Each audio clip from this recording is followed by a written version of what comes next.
श्री राम का वनवास मार्ग। इस वीडियो में हम भगवान श्री राम के वनवास के उन विभिन्न स्थानों के बारे में जानेंगे जिनसे होकर प्रभु श्री राम ने अपने 14 वर्ष के वनवास का समय व्यतीत किया और अयोध्या से लंका तक पहुँचे।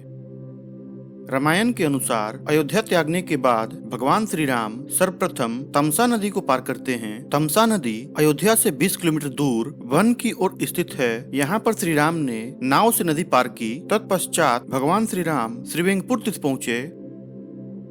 श्रीवेंकपुर तीर्थ वर्तमान समय में प्रयागराज से 20 से 22 किलोमीटर दूर है। रामायण काल में श्रीवेंकपुर तीर्थ निषादराज गुह का राज्य था। इसी स्थान पर भगवान श्री राम ने केवट को गंगा पार कराने को कहा। श्रीवेंकपुर तीर्थ वर्तमान समय में सिंगरौर के नाम से जाना जाता है। सिंगरौर में गंगा नदी पार करने के बाद श्री राम, माता सीता और लक्ष्मण कुरई गांव में रुके थे।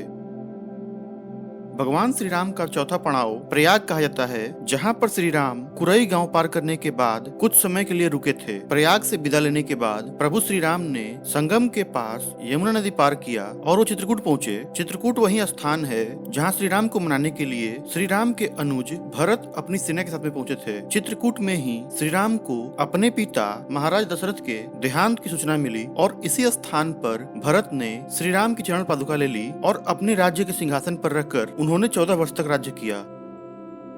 चित्रकूट के बाद श्री राम सतना पहुँचे। सतना जो कि आज मध्य प्रदेश में स्थित है। इसी स्थान पर अत्रि ऋषि का आश्रम था। ऋषि अत्रि का एक आश्रम चित्रकूट में भी था और दूसरा आश्रम सतना में था, जिसे आज रामवन के नाम से जाना जाता है।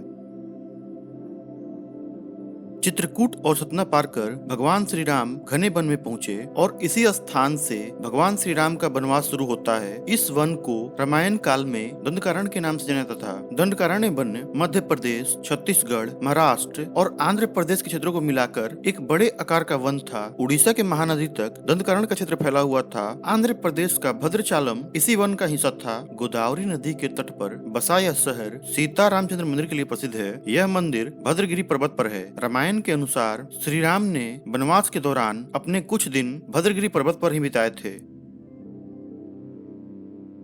स्थानीय मान्यता के अनुसार दंडकारण्य वन के आकाश में ही रावण और जटायु का युद्ध हुआ था और पक्षीराज जटायु के कुछ अंग इस वन में गिरे थे। ऐसा माना गया है कि दुनिया भर में इसी वन में एकमात्र जटायु का मंदिर है। दंडकारण्य के वन में रहने के बाद भगवान श्री राम अगस्त्य मुनि के आश्रम गए। यह आश्रम नासिक के पंचवटी क्षेत्र में है, जो गोदावरी नदी के तट पर बसा हुआ है। यहीं पर लक्ष्मण ने सुपर्णखा की नाक काटी थी। श्री राम और लक्ष्मण ने खर व दूषण का वध किया था और साथ ही गिद्धराज जटायु से श्री राम की मैत्री हुई थी। इस पंचवटी के बारे में वाल्मीकि रामायण में बहुत ही मनोहर वर्णन मिलता है।